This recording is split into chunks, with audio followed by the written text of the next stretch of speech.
should we kick off with some introductions first? That's probably the way to start, isn't it? So good morning, everybody.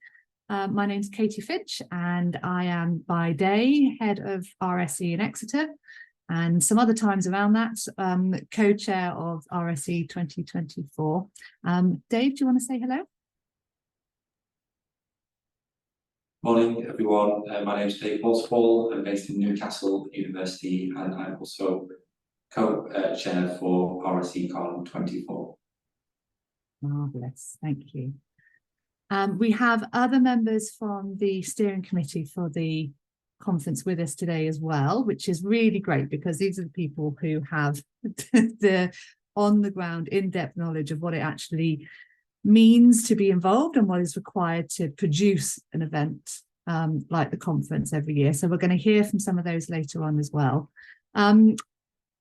Just as by way of an introduction then, we thought that it would be a nice idea to host this webinar just so that people had a chance to ask questions and find out a little bit more about the roles that we're currently advertising for the organising committee, but also to find out how else you might be able to get involved in helping to organise and deliver the conference next year.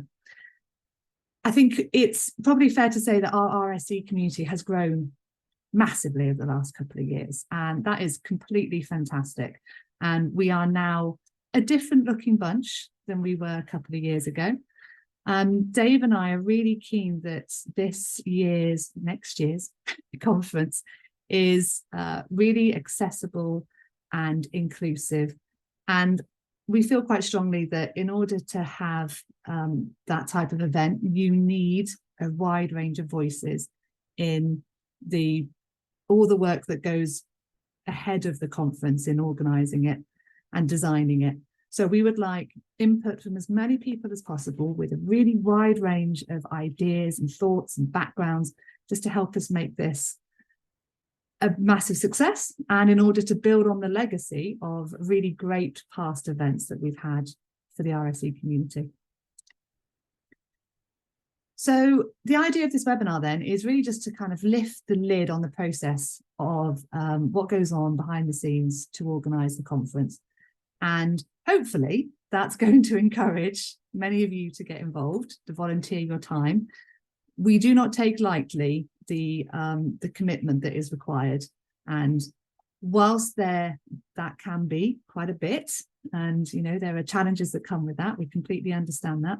We're working really hard to make it a doable role and not to put an undue burden on people.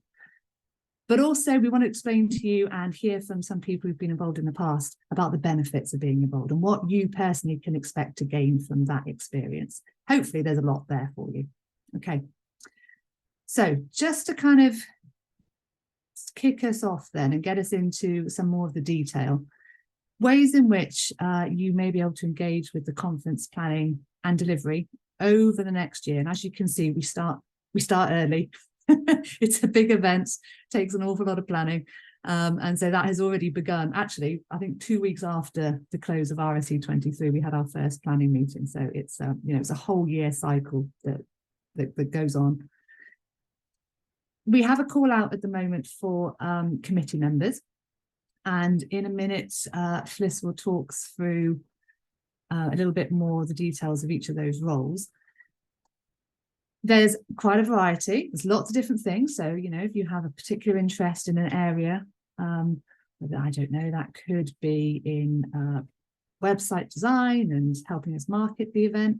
It could be in helping us find sponsors for the event, using your contacts and people that you know in the industry and in the RSE community. So lots of different ways you can get involved. We have several different groups in the organising committee structure. And again, there are roles at different levels within that as well. So if you'd like to get involved, maybe you don't have an awful lot of time, you can take on maybe a role with slightly less responsibility, but still contributing really importantly. As we get closer to the actual conference, then we have lots of other ways for you to engage. So there is reviewing of submissions of talks and abstracts. helping us put together the programme in that way, helping to make sure that programme is really exciting and engaging. We obviously need an awful lot of help during the event itself, and have a fantastic legacy of volunteering to actually make the event work in practice. So if you fancy coming along and having a discount on your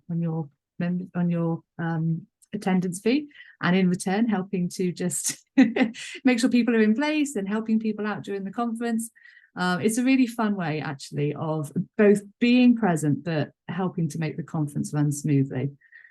So alongside that, of course, you could submit a talk, a poster, you could put forward an idea for a workshop, either to run a workshop or co-host a workshop, or just put an idea in for something. So lots of different ways you can get involved, okay? And we will give most of the time today over to questions and discussions so that we can kind of uncover some of that a little bit more. All right, wonderful. Hopefully that's given you a flavour of why we're here, and what we're going to talk about today. Maybe this is already triggering some questions in your mind. I'm going to pass over to Dave, and Dave will give a little bit more information on timelines, but also how we're going to manage those questions. Thank you very much, Katie, for that introduction. And again, welcome everyone. It's really great to have you here.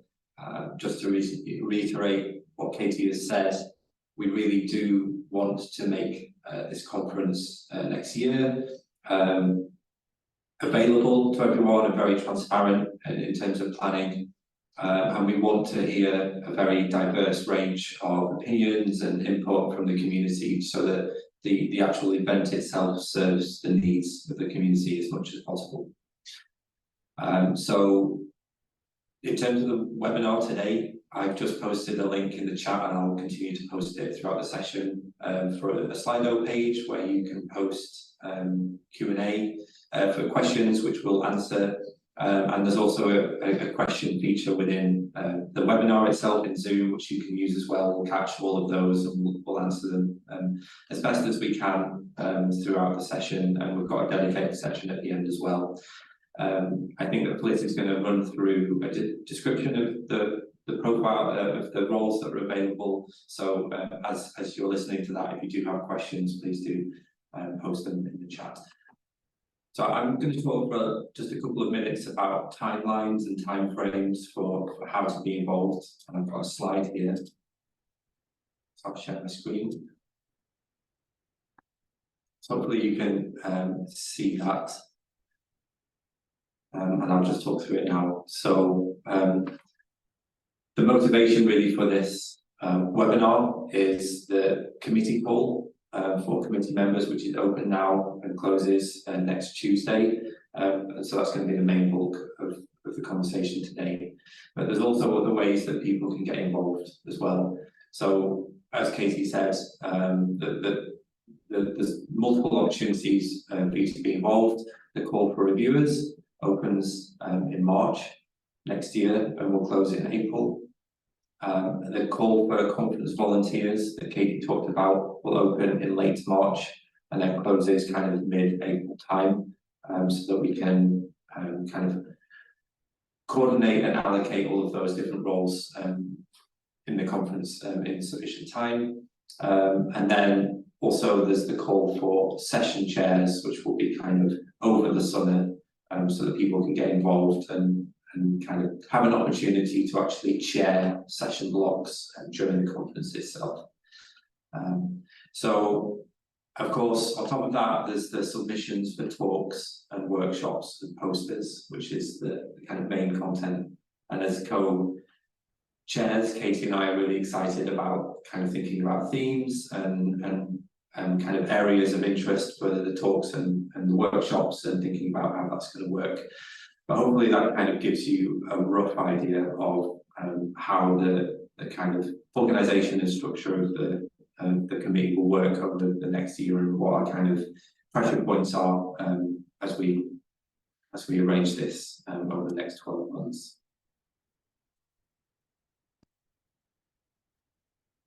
Marvellous. Thanks, Dave. Thanks. Thank you, Katie. Okay. So I didn't earlier ask the other panelists here to introduce themselves, because you'll get a chance to hear from everybody. But if we hand over to Fliss now, who has very kindly agreed to give us a rundown of the different roles available. There's a lot of them. There's a lot of information coming at you. We've given Fliss a hard task here, but Fliss, do you want to introduce yourself and then take us through them? Yes, thanks, Katie. I'm Fliss, new to Zoom webinars, obviously, apologies for that, and also steering group chair for the conference this year. So as Katie said, I'll be taking you through the roles that we've got available this year. We've got 13, so please bear with me. I'm going to very briefly summarise the responsibilities of each role. So first up, we have awards chair. This role is a relatively well-defined one, and might be a good starting role or possibly second role for someone in a position with a lower workload. The awards chair is responsible for handling the community awards, specifically canvassing nominations, assembling a judging panel and criteria, organising the purchase of the awards, and then presenting the awards at the conference as well. Next up, we have the Equality, Diversity and Inclusivity chair. So there's a lot of scope in the role of EDI chair for implementing new ideas, but ultimately their role is to ensure that each chair is considering EDI in everything they do, as well as suggesting ways for the committee to improve their EDI. As well as working closely with the rest of the committee, the EDI chair will work closely with the Society's EDIA working group. Poster session chair. In general terms, the role of this chair is to organise the posters and poster session, reporting to the programme chairs. This role could be well suited to those looking to experience conference organising for the first time due to its lower workload. And their responsibilities include promoting the call for submissions, along with collating and reviewing the submissions, and then the logistics of running a poster session and competition. And you might hear a little bit about that from Mike later on. Publicity chair. The publicity chair works with the logistics and EDI chairs to ensure publicity reaches a diverse and wide range of RSEs. Their responsibilities include, but are not limited to, writing and actioning a communication plan, coordinating emails to registered people, and creating and running the RSECon24 Twitter account. Again, you might hear about that from Mike too. Remote chair. This role is suitable for someone relatively experienced and involves working as part of the logistics team alongside the programme team, with a view to planning and implementing a worthwhile and cost-effective remote offering for the conference. This could end up being anything from setting up infrastructure to live stream talks and determining how many volunteers would be needed to run them, to exploring more involved hybrid panels. Okay, we're still going. RSE Worldwide Chair. The purpose of this role, which could be deemed to have a lower workload than others, is to deliver a discussion meeting for RSEs attending the conference with an interest in building and furthering worldwide links and goals within the RSE community, learning from the experience and ideas of the wider RSE community and finding common themes to investigate in depth. The sponsorship chair is the next one. They play a vital part building long-term relationships with funders for the conference and other activities. It's a substantial role with considerable responsibility, given sponsorship funding is key to sustaining the conference and the society.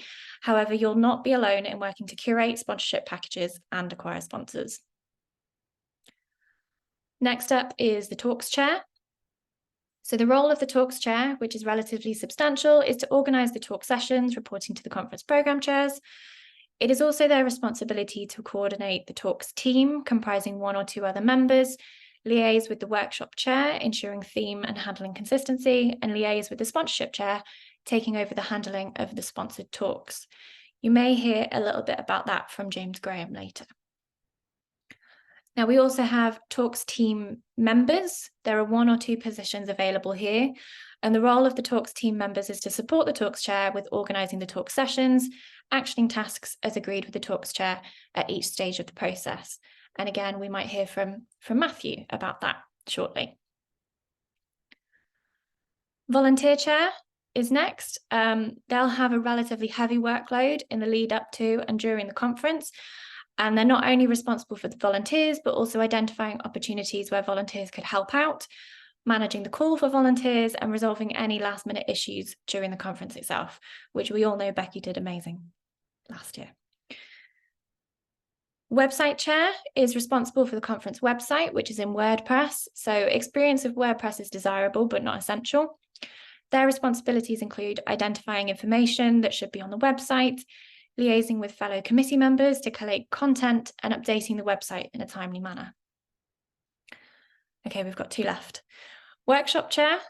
The role of the workshop chair, which is relatively substantial, is to organise the workshops, reporting to the conference programmes chair. It is also their responsibility to coordinate the workshop team, comprising 1 or 2 other members, liaise with the talks chair, ensuring theme and handling consistency, and liaise with the sponsorship chair, taking over the handling of the sponsored workshops. So the equivalent of the talks chair. We also have our final roles, workshop team member, 1 or 2 positions available. And their role again is to support the workshop chair with organising the workshops, actioning tasks as agreed with the workshop chair at each stage of the process. So now I've been through all the roles, just a comment on the numerous perks to joining the committee. So as Katie mentioned, you'd get free entry to the conference and evening socials. And we have in the past been able to arrange for committee members to go to the talks and workshops of their choice. There'll be bursaries available that you can apply for, which can be used for travel and subsistence. Can never say that word. You will also help to shape the conference format and programme, which could be beneficial for your career, and be encouraged to put forward your ideas. However, it's important to bear in mind that all of this comes with a reasonable time commitment on your part. Katie, back to you. I'm struggling to find the unmute button, sorry. Lovely. Okay, so I think we warned you there was a lot of information. So there is, but great diversity in roles. Yeah, so that's what I hear looking through that list. And thank you, Dave, for posting the link. So each role that Fliss just described verbally, the link for that particular role is in the chat, so you can go and look up any that grab your fancy. So lots of different opportunities to get involved, doing different things, working in different ways with different groups of people. Really though, the key point is, what is this going to bring you? So why should you want to do this? Why are you going to give up your time? Add a load of complexity to your life. It's got to be something in it, right? There's got to be some good stuff here. I'm not in a position to tell you what that good stuff is, because I've only looked in from the outside and thought, wow, those people do an amazing job. But luckily, we have with us some folks who do know what it is, what it means to be a part of the organising committee, and what the benefits and the good stuff that comes along with those challenging roles. So, Fliss, how do we want to run this? Did you want to chair a kind of a chat around, give people a chance to give some insights? Yeah, sure. We're going to have James Graham up first because he needs to leave us soon. So James was talks chair for RSECon24. So over to you, James, if you can hear us. You can, good. Hello, hopefully you can just about hear me over the background noise. I'm walking into the office, so you can see the tent in the background there. Yeah, so I was talks chair here at Fliss, and the role of talks chair is, well, in the name, is to be responsible for the talk and the panel conference. So that's what to be sort of responsible for a fair chunk of the content of the conference during the day. In terms of workload, I think that's the thing most people will want to know about for each of these roles, I suspect.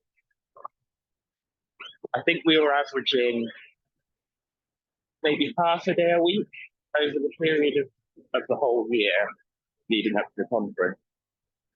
But particularly on the programme side, I think that work is quite bursty. So around, sorry, the background noise, so particularly around talk submission deadlines, reviewer deadlines, and the couple of weeks coming up to the conference, there tended to be quite a lot of clustered work there. But otherwise, it was fairly spread out. And on the programme side, I think the week of the conference itself, you actually get to relax a little bit more because it's all largely cancelled. You do a little bit of running around to make sure everything's working, but it's a bit more chill the week of the conference, I think. So I'd recommend the program side for people who are able to sort of commit to some more bursty work around deadlines. But perhaps they're able to help us with planning interest towards it. I think that's all I've got to say, but I'll hang around for a little bit if anyone's got any questions. Thanks, Liz. Thank you very much, James. Enjoy your walk to work. Okay, next up, we'll have Matthew Bluto, who was a member of the talks team for RSECon24, so worked with James last year. Over to you, Matthew. Thanks. Yeah, so obviously a bit of overlap as James and I were kind of working on the talks team together. Yeah, maybe I'll just give a bit about why I decided to join the committee. That was sort of one of the things that Dave sort of prompted me that might be good to say. I think like a lot of things, there's sort of both a selfish and an altruistic aspect to it. So on the sort of altruistic side, the RSE community personally is something that has done quite a bit for me. And volunteering for the conference is a way to give back to that. So it's you know, sort of yeah, your way of giving back. And on the sort of selfish side of it, the motivation is like, you know, it is something good to put on your CV, to have this sort of experience of being involved in organizing a major event. That is something valuable that you can put as a line there. So yeah, that's kind of why I decided to get involved. In terms of yeah, what I got out of the experience, we've just heard the sort of material gains of registration and seeing talks and things. Also 2 free t-shirts, no, you know, worth a mention as well.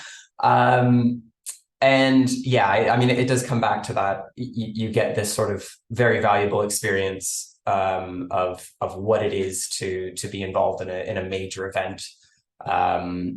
And yeah, just like it proves that you can sort of work in one of these kind of quite complicated, big team settings and effectively operate within that setting and get something done.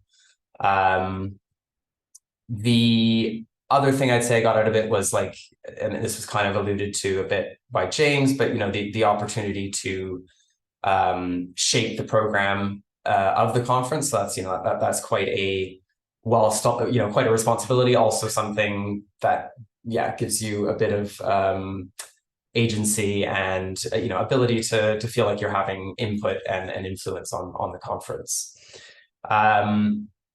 In terms of like, yeah, work commitment, I think I'll just sort of echo what James said. It was quite bursty. So around, I think it was kind of May, June time when we were getting, you know, submission deadline and then having to get everything reviewed by reviewers, making sure that was done, doing any reviews that didn't get done because, you know, people have lives and can't always review things. So that, you know, that sort of thing. And then, yeah, the lead up to the conference, getting the program settled, these sorts of things was a little bit more bursty. I would say on average, for me, I think maybe a bit less than James as the talks team member. So it's, you know, it is slightly a less responsibility role, if that's something that's, you know, sort of better for you. I would say about 1 to 2 hours a week. That's kind of including a 1 hour bi-weekly meeting of the broader conference committee. And yeah, I think I'll leave it there. I think that's most of what I wanted to say. Thanks. Thank you, Matthew. So next up, we've got Mike, who was publicity chair for RSECon22 and 23, as well as poster session chair in 2022. So over to you, Mike. Yes. So as I said, I joined in 2022, taking on the role of poster chair because I was told and thought that it would be a sort of relatively low bandwidth, sort of easy sort of way to get in and see what organizing things behind the scenes was like on the conference, and it's quite a good job to do if you want to get in on that, because although there obviously are responsibilities, you have to get the calls out and oversee the reviews of the posters and all of that sort of thing, you'll work quite closely with the talks and workshops chair. You'll all be using the same platform, so there's a lot of shared effort there. Then in 2022, the publicity chair unfortunately had to drop out, and I took over that role as well because I thought, how hard can it be?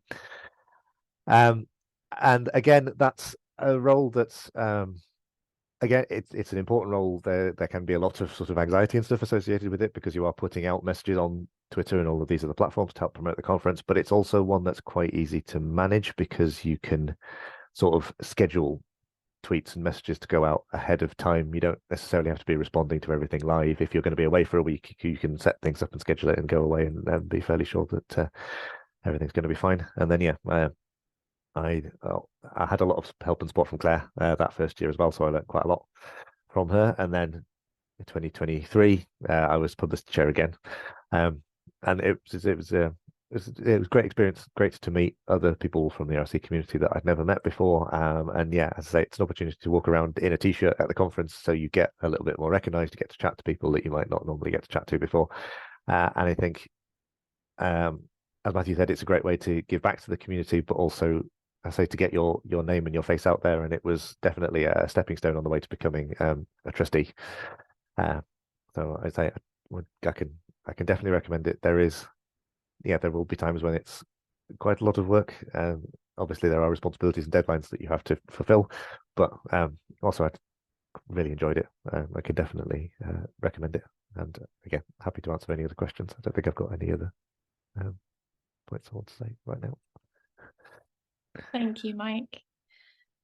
So lastly, we're going to have a short video from Becky Ostleton, who's unable to join us for the webinar today, but she was the awards chair in 22 and 23. So I am just going to share my screen.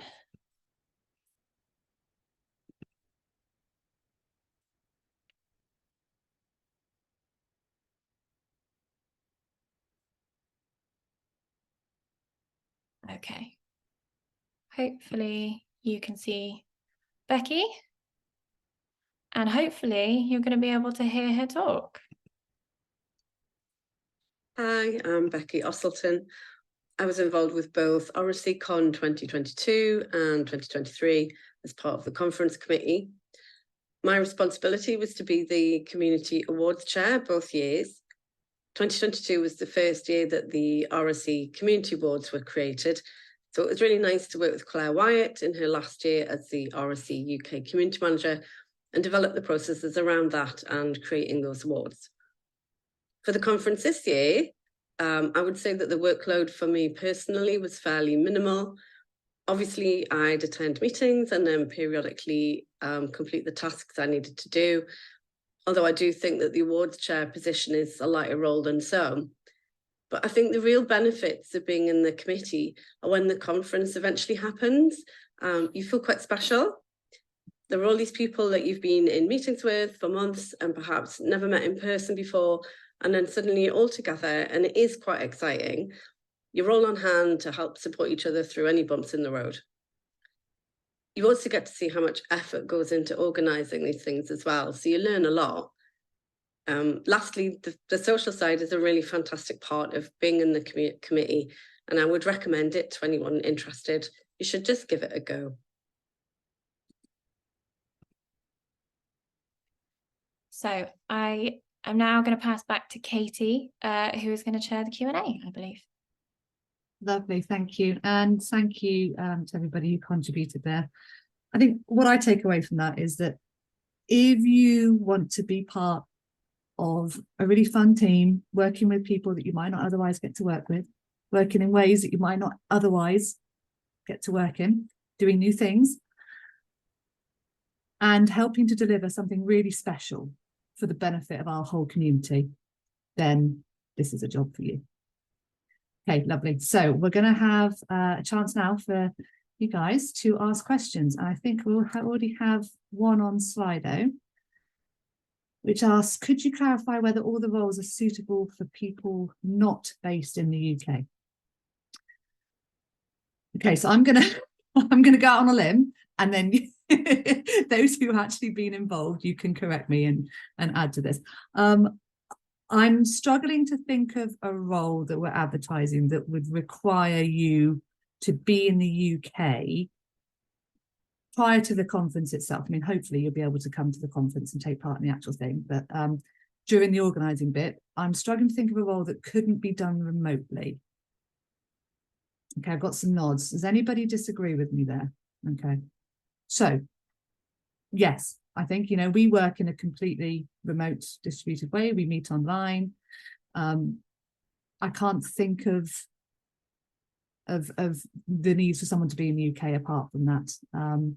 So hopefully that's not a thing that's going to put anybody off at all. As we said before, we want, you know, as many and different diverse people involved, and shouldn't matter where you're based. Okay. Is there anybody? Oh, Mike has popped his hand up. Thank you, Mike. Go on. You said some of what I was going to say anyway, which is that, yeah, most of the sort of committee meetings are done via Zoom anyway.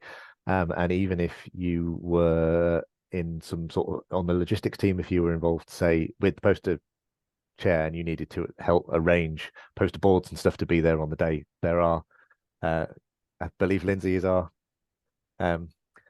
actual logistics chair to actually help us with some of that stuff. Plus there's Dave and others on the ground in Newcastle who can support you with that sort of stuff. So yeah, I see no reason why you couldn't work remotely and be part of the committee from anywhere. Thank you, Mike. Lindsay?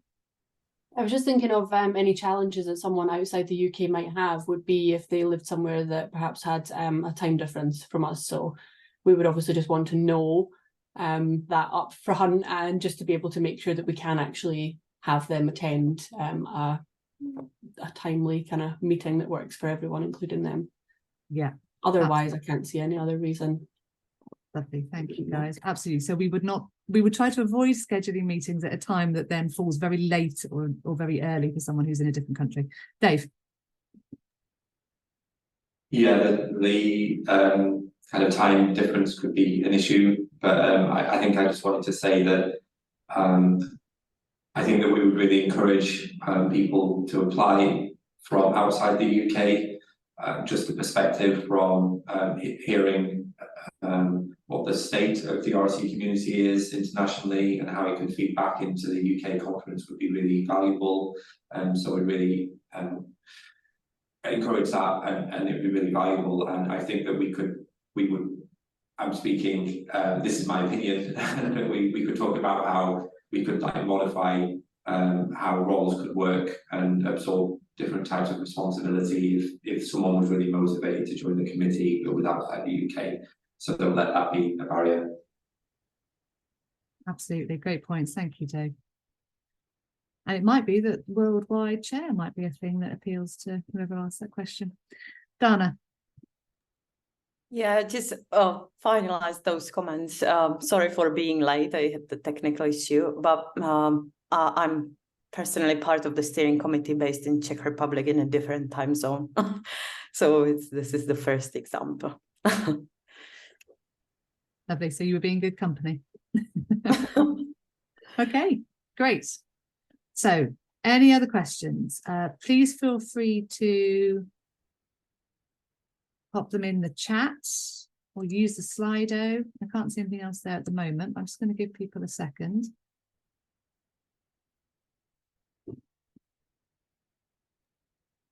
Liz, are attendees able to put their hand up and verbally ask a question? Yes, they can. We've just had a question in the Q&A. Is there a deadline to apply for committee roles? Yes, there is. It is midnight on November 7th, next Tuesday. Midnight GMT. I love that it's midnight. Yeah, I'm going to be up late. Midnight UK time. In the UK time, exactly. In the UK time, yes. Please don't see that as any sort of expectation that you should be doing it until midnight. Okay. Another one on the side. If you know you want to be involved but find the choice of roles too much, can you just apply? It's a really good point. If there is a bewildering array of different things, what would be our advice there? Fliss, any ideas? Yeah, so I think, you have the option to click on multiple roles in the form. You don't have to make a definitive decision. I think there's also, a free text box in there as well that you can explain why you want to join the committee, and maybe indicate in there that, you're quite happy for us to suggest a role for you. Mike, did you have a comment on that? Yeah, similar, really. I think when I applied for RSECon24 I remember, I don't know exactly what the form looks like this year, I haven't seen it, but I remember applying for multiple roles. So I think I went for poster chair and then workshop team and talks team, because I'd looked through all the roles and I thought those were the ones that, so you can apply for a variety of things if you want something specific, or I suspect you can probably leave that up to us. And there is a danger that you'll get put in a role that you might not want if it's the only one left at the end of the day, but we can always try. I think states any sort of preferences that you have would be a good idea. Matthew. Yeah, and just like building on that, perhaps the other axis to consider is like your time commitment. So if you kind of know, maybe 1 to 2 hours a week, that's probably about my upper limit. It's probably good to put that in, and then that can also influence and help the steering committee decide which sort of roles fall into that sort of commitment level. So yeah, just I guess giving as much information and preferences as you can is the way to go on that one. Lovely, thank you, Matthew. Okay, we had a chat in the Q&A about how you actually apply, but I think we've now resolved that. And the link's been posted, so that's great. I'm just going to go back. My eyes are going all over the place because we've got Slido, we've got Q&A, we've got chat, so bear with me. Okay, so how do you assess Sorry, Katie. I was just going to follow up on that question about the link. So I posted a couple of links now into the chat. There's one to a page at the RSE Society website, which gives information about the structure and links to the roles, and then a link to the actual form for the application. But I've also posted the direct link to the application form that you need to fill out just to express your interest in joining. And the form, again, lists all of the roles with links to the pages about them, where you can select the roles that you are interested in joining. And just to reiterate the response, if you don't know which role you'd like to do, you don't have to specify. But if you'd like to talk to someone more, like on a one-to-one basis, or just like some people in the steering committee, just email us and reach out. We'd be really happy to talk to you and explore, provide more information or discuss and find a role mutually that we think that you would enjoy as well. Thanks, Kate. quite right. Thank you, Dave. And maybe after the webinar today, we'll just take a look and make sure that all of those links are working, and that it's quite clear and obvious to everybody how they actually do the application bit as well. Okay, so I'm going to go to next question, which was, how do you assess applications, and what happens if you're not successful this time? Okay, so I know a little bit about this just because we have discussed briefly the process and how we as a steering committee will look through the applications in quite short time. We're very keen that, you know, we don't keep you hanging on. So we'll be doing that very soon after the call closes next week. Either Fliss or somebody from the steering committee from last year, do you want to comment on what happens if not successful based on previous experience? So I don't have previous experience with this, so someone else can comment on that. But from my understanding is that if you're not successful, we would obviously notify you. But then I think, you know, just because you weren't successful for this doesn't mean you can't get involved in the later calls that we'll have. You know, we talked about calls for reviewers, calls for volunteers. You know, just because you don't make the committee doesn't mean you can't get involved in other ways, in my opinion. I'm actually not sure if there is anyone on the call that was here early enough to do the committee call last year, but I think the exact same as what Fliss has said, that there are other opportunities to be involved, if not on the main committee, plenty of them. And we would want people on board at that point, no doubt.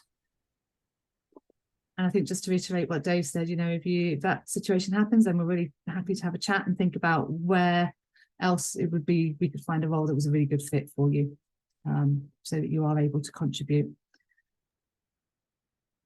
Okie dokie. Thank you. And we have the email address for the steering committee posted in the chat as well. So that's really helpful. Okay, I'm going to go back to Slido. Can one edit your application form after submission? Oh, that's a good technical question. I don't believe so, no. Don't think so. However, if you think of something later, or there's something in the burn, you think, oh God, I shouldn't put that, I wanted to include this, just email us. You know, this is not a massively needs to be a massively formal situation. So just drop us a line by email. The address is in the chat if you find yourself in that situation. Okay. I would presume that if we got multiple submissions from the same person, we'd take the most recent The one. most recent, absolutely. Yeah. Thanks, Mike. Okay, no more on the Slido. I'm just going to check the Q&A. None there. Would anybody else like to ask a question? I'll be quiet just for a few minutes to let you think and do that if you'd like to.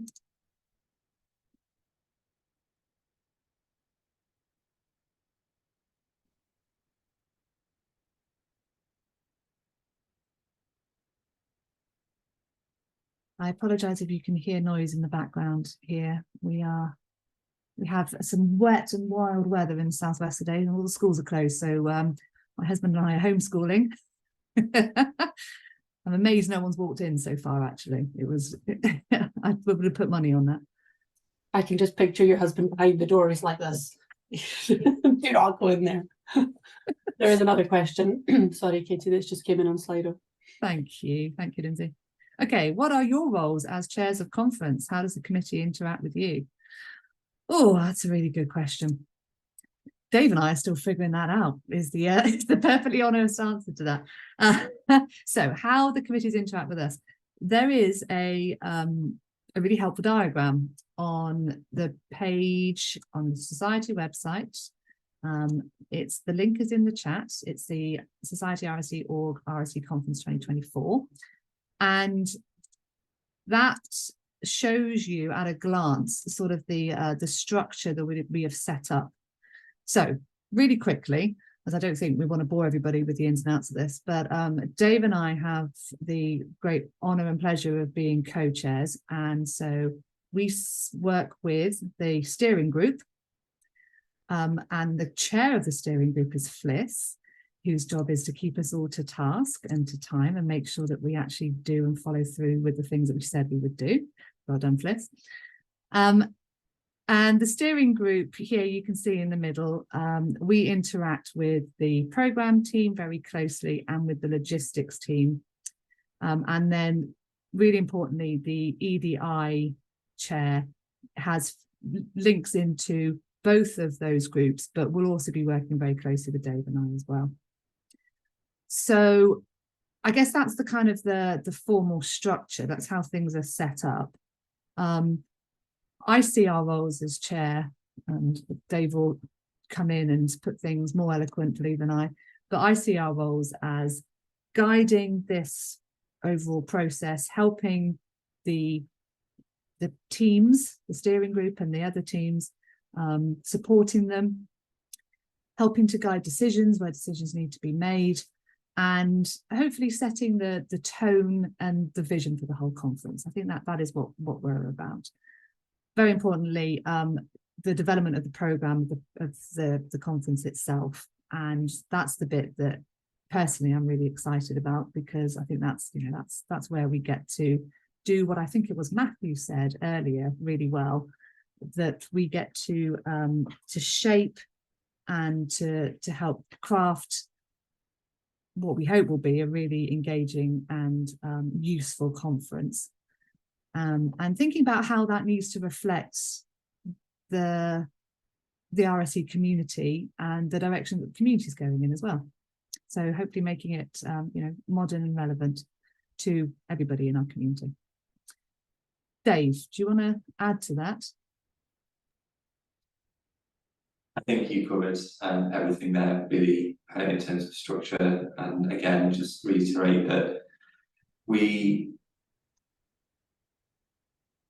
I think I wanted to say that I think that this is the first conference where there's co-chairs as opposed to a single chair, a single program chair who takes ultimate responsibility and is very visible during the conference and make sure everything gets delivered.